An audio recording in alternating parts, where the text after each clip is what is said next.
This is CGTN, China Global Television Network.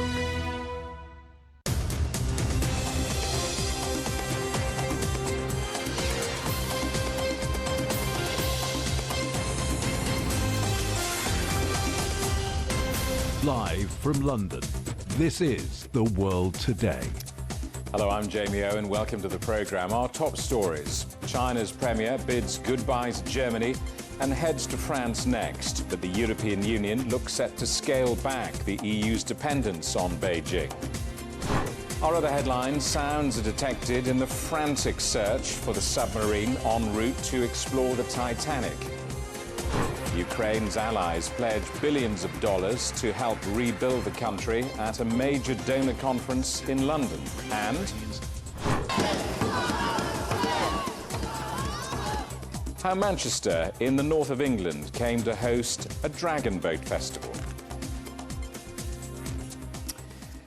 China's Premier Li Qiang is heading to France after his visit to Germany, his first overseas trip since taking office. Before leaving Germany, Premier Li spent the morning in Munich touring the car maker BMW. China is Germany's largest trading partner, but Li's visit comes as the European Union looks to scale back dependence on Beijing. The Chinese Premier held talks with Chancellor Olaf Scholz in Berlin on Tuesday, with the pair highlighting the benefits of trade between the two countries. Well, let's talk to our correspondent, Natalie Carney in Munich. Natalie, the key summaries from Premier Li's visit to Germany? Ever since the coalition government here in Germany took to power, it's really been somewhat of a balancing act for Berlin, relations with Beijing, that is. And I think this meeting with Premier Li just goes to show how well Olaf Scholz can really play that balancing act. Neither side really looked in any way interested in sort of addressing any issues that there are discords in. Olaf Scholz, Chancellor Scholz, only briefly touched on the situation with Russia, again encouraging Beijing to use its power, its pressure on Moscow to try to get them to end the war in Ukraine. Premier Li, however, didn't seem to be interested in discussing anything along those lines and went straight into how the two countries, the two powerhouses really, could work stronger together to try to reignite what he called a rather stagnant global economic recovery. Now, these economic issues are really what are keeping the two countries very, very amicable. Germany, of course, depends quite substantially on China in that regard, and Olaf Scholz, of course, acknowledges this. And so I don't think you're going to see, in any time soon at least, anything from Berlin that will jeopardize that. While they realize they need to diversify away from China, that's not going to be an overnight situation. Recent data, for instance, has just pointed to the fact that trade is even higher between the two countries than ever seen before, and that Germany imported electronic components from China more so than they ever have as well. The two countries, of course, are working very closely together in the automotive sector.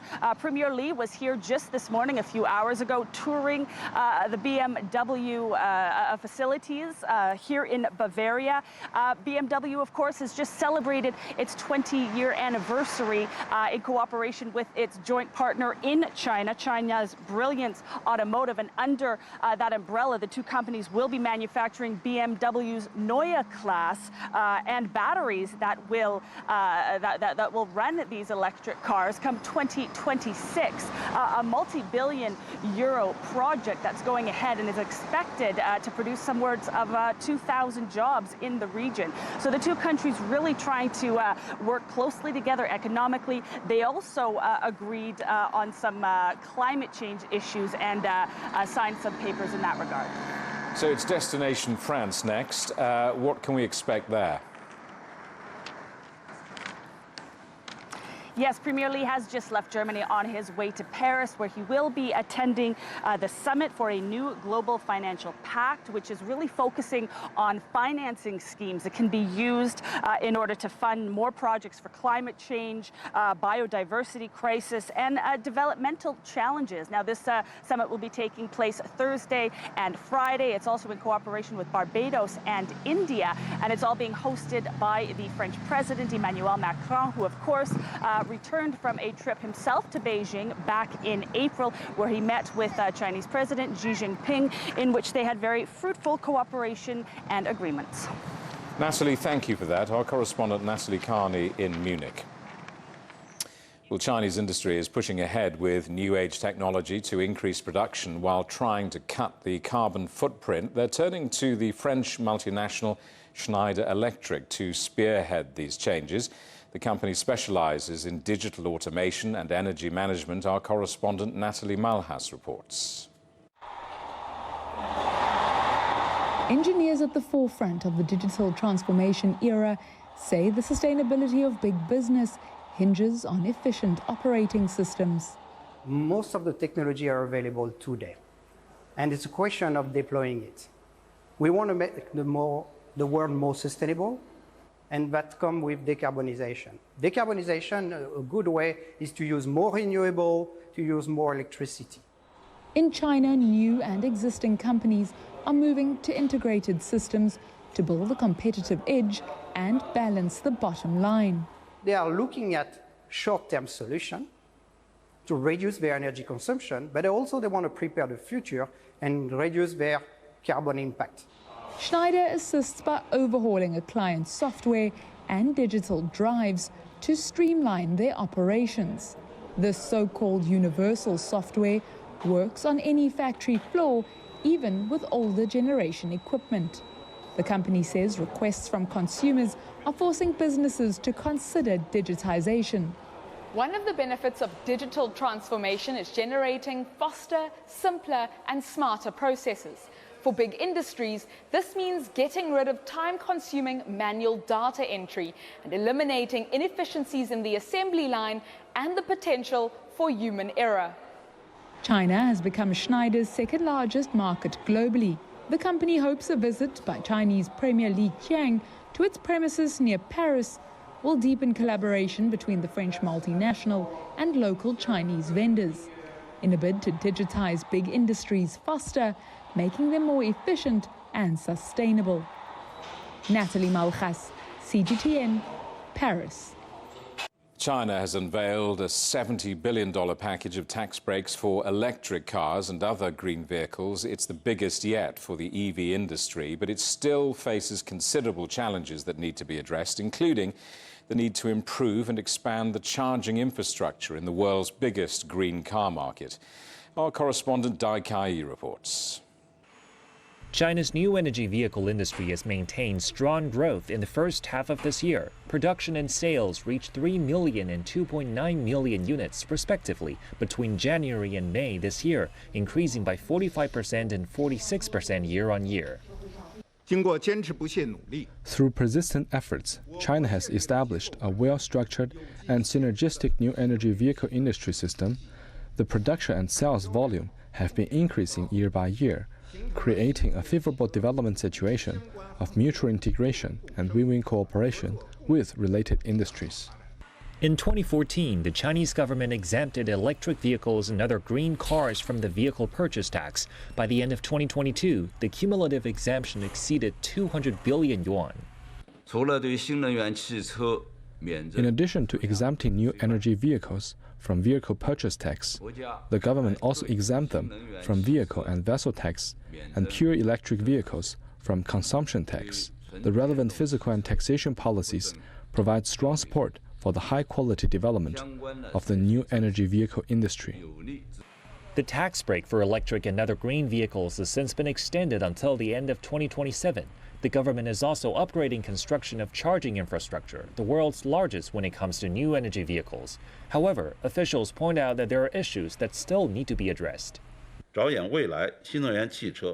Looking to the future, the rapid growth of new energy vehicles, especially electric vehicles, poses higher and more urgent requirements for the layout, structure, service and operation of charging infrastructure, there is a need to further build a high-quality charging infrastructure system. Government officials say that by 2030, China will have established wide coverage and functionality across its charging network, which will support the industry and effectively meet public demand. As China's new energy vehicle industry continues to grow, it faces increased international competition. There are challenges that need to be addressed urgently, such as the shortage of core technology supply and uneven regional development. How to keep up that good momentum is a question that the industry needs to give more thought to. 戴凯一 CGTN 北京。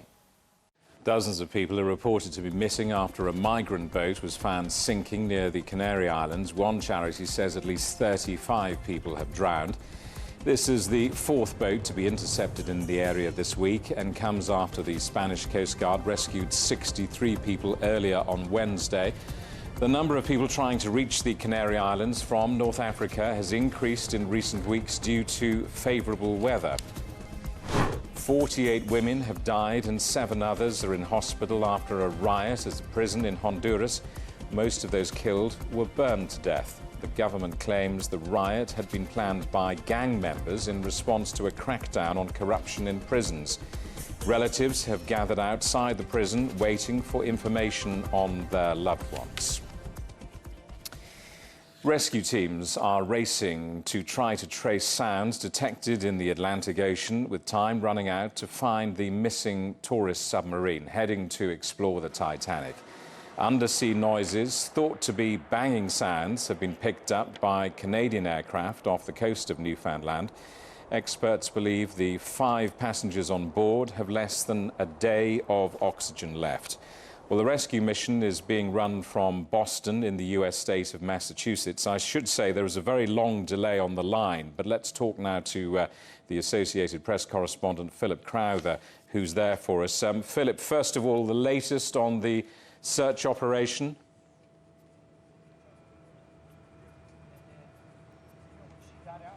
Yeah, it was the US Coast Guard that acknowledged overnight, in fact, that there had been an underwater sound, or underwater sounds had been detected by that Canadian plane that was part of those rescue efforts in that vast and remote part of the Atlantic Ocean.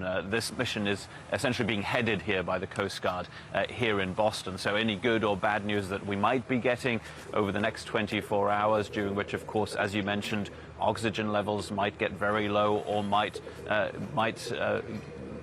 go altogether. That is when we might get some news from the Coast Guard. No plans, by the way, here for any press conferences or any updates. But this acknowledgement of these underwater sounds having been detected comes after, in fact, the Rolling Stone magazine, but also the US news channel CNN had mentioned that some tapping sounds might have been heard every 30 minutes. Now, that might indicate that that could be a sign of life. Any which way, what the US Coast Guard decided to do was to send an underwater robot essentially to that area where sounds were heard, but it came back with, quote, negative results. This doesn't mean that the submersible that is being looked for is not there, but that it couldn't be found at the time. What this means is that there is that little glimmer of hope that those 5 men who are on board the Titan could still be found alive. There may be a glimmer of hope, but I guess we have to be realistic. I mean, what are the chances of survival?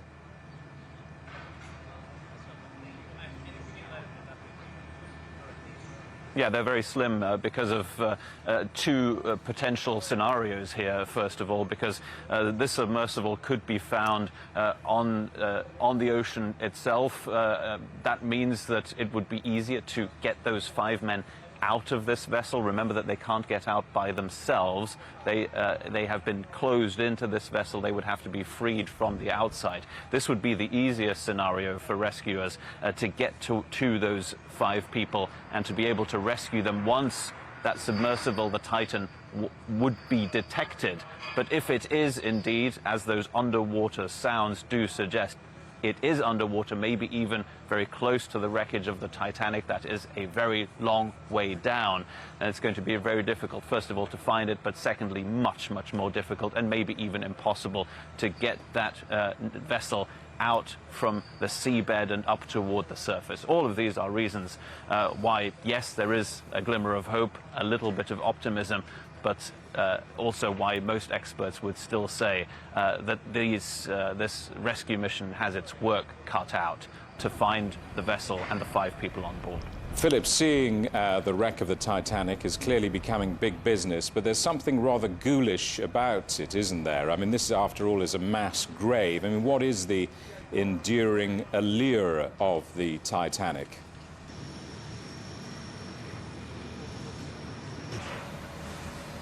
Well, look, you can see it maybe by the sheer amount of media interest in this story that there is still that fascination with the Titanic, and when a submarine or a submersible, as this vessel is officially called, when one of those gets lost while it is looking for the Titanic or taking people to take a look at it, well, that is then major news. And you still see people with deep pockets, as some of those who on board this vessel are.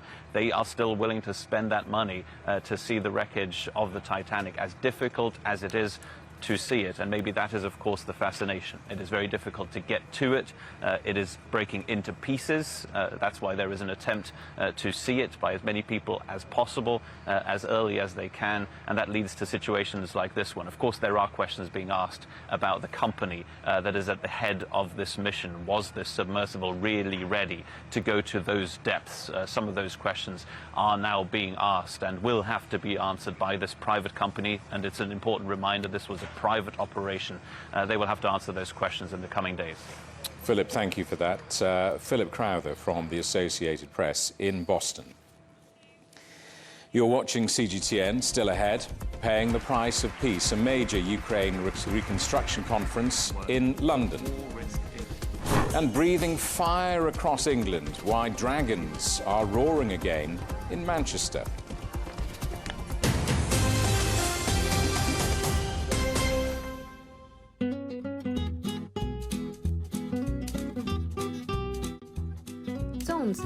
The sticky rice dumpling is no doubt the food of choice for many during the Dragon Boat Festival. Several things are needed to make the cute little bundles. Sticky rice, of course, as in its name, bamboo leaves, and string. The fillings vary in different parts of China. People in northern regions usually prefer sweet fillings like dried jujubes, raisins, or sweet potato, while in southern parts of the country, people favor the savory, like salted egg yolk, braised pork, and other kinds of meat. The first thing to do is to wash and soak the sticky rice for at least 2 hours. Get the rest of your ingredients ready, then the fun begins. Make a cone with a clean bamboo leaf, put the rice and your choice of fillings inside, wrap it up, and carefully tie it up. Then it's time to cook. Bring a pot of water to boil and gently drop in the zongs. In the meantime, you can fix yourself a drink to go with the dumplings, because why not? And after 2 to 3 hours, voila! Bon appetit and happy Dragon Boat Festival!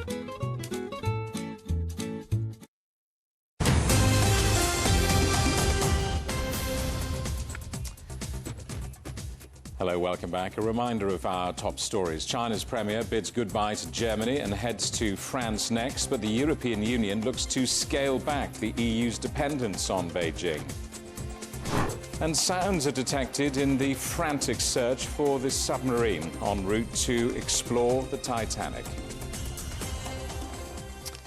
Britain, the United States and EU countries have pledged billions of dollars to try to help rebuild Ukraine at a major international conference in London.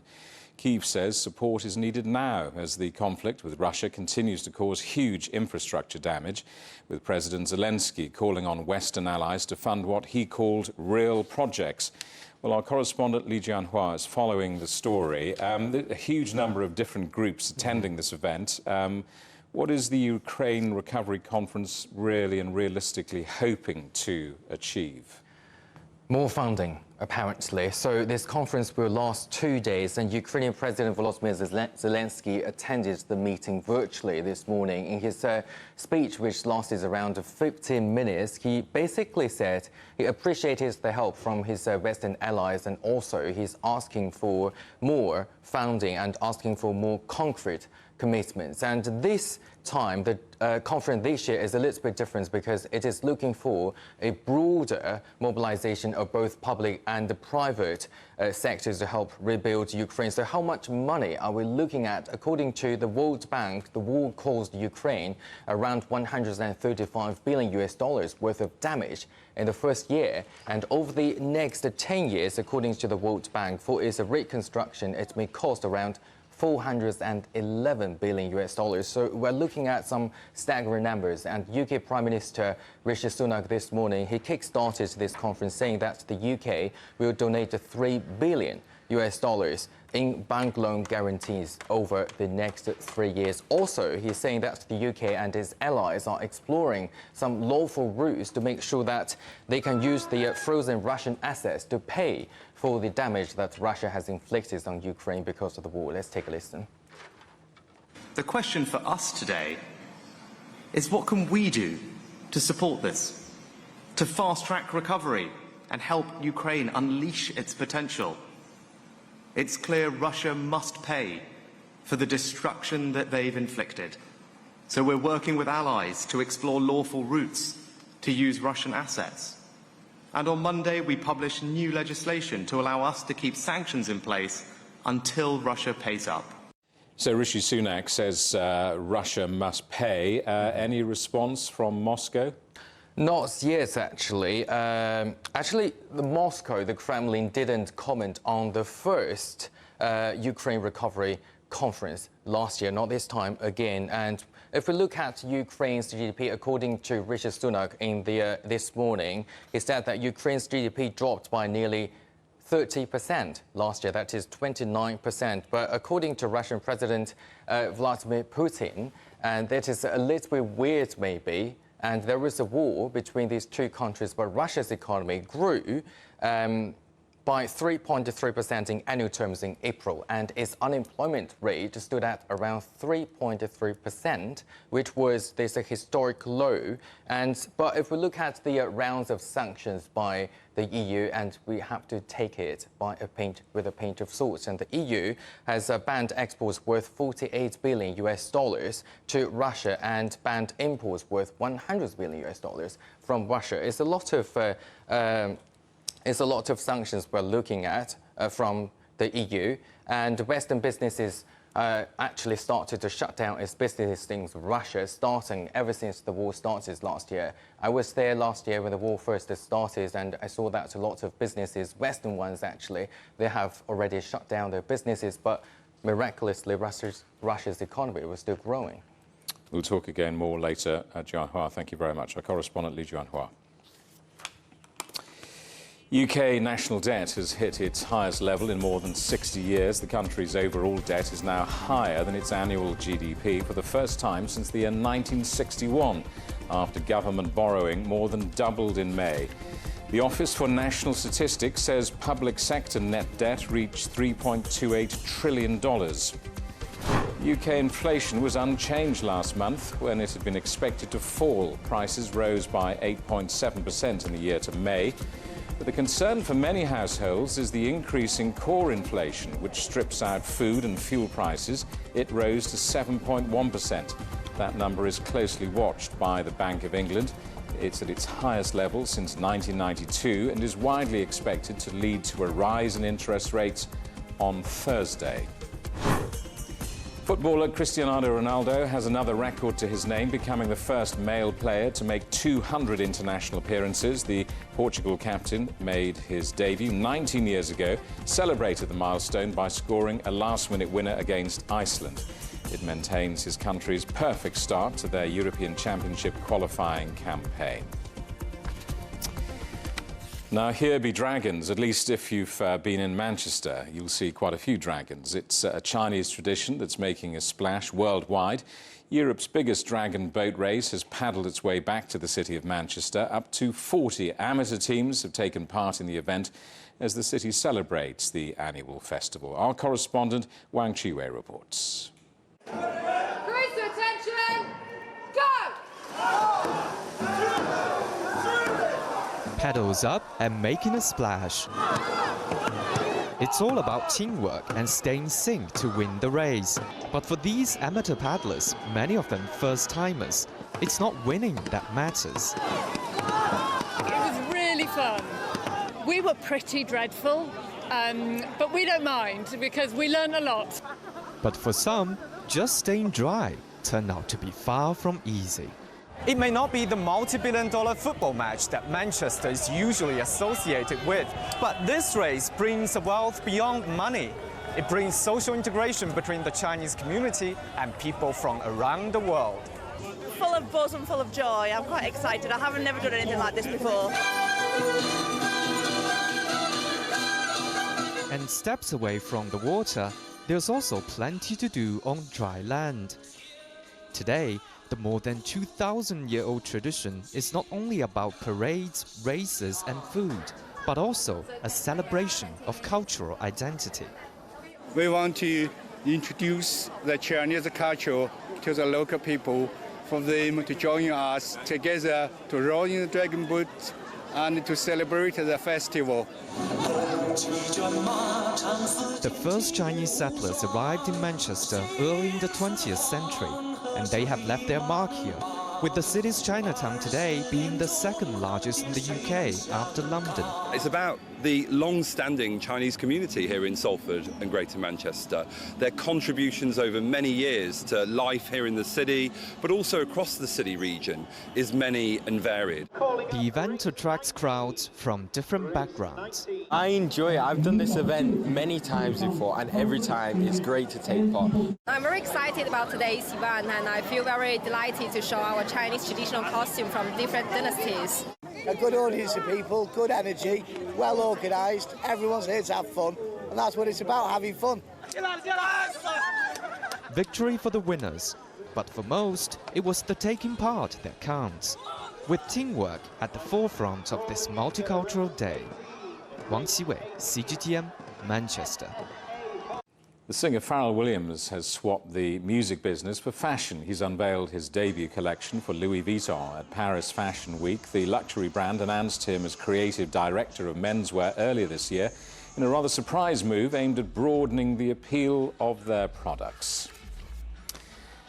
The headlines again. China's premier bids goodbye to Germany and heads to France next, but the European Union looks to scale back the EU's dependence on Beijing. Our other headlines: sounds are detected in the frantic search for the submarine en route to explore the Titanic. And Ukraine's allies pledge billions of dollars to help rebuild the country at a major donor conference in London. And that is The World Today. Thank you for watching. We're back with more news at the top of this hour. Coming up next, it's World Insight. For now, from all of the team in London, it's goodbye.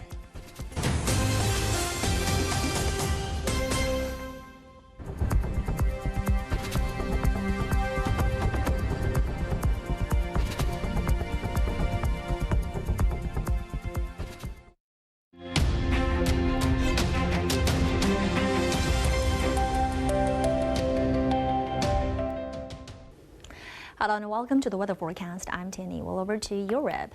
An upper level of trough is likely to bring round of precipitation stretching from the west all the way towards into the east over the next couple of days. And most of them will be in the form of some light to moderate intensity of rain. And thanks to this round of precipitation, and much cooler temperatures are likely to be developing here for the majority of the western portion of Europe, where it has experienced exceptional drought and extremely hot conditions for the past dozen of days. And here for the majority of the Balkans and portions of Italy, will continue to see pretty hot temperatures in excess of 30 or even 35 degrees Celsius as we go through into the end of this week. So please be well prepared and stay cool as well. And about business and travel for the major cities here up in the north, Friday and partly sunny skies for Stockholm with a high of 26. And down in Minsk, we'll probably see chance of showers in the afternoon hours with high temperatures in the upper 20s. And down in Kyiv, we'll also see chance of showers with a high of 31 and low about 17 degrees Celsius.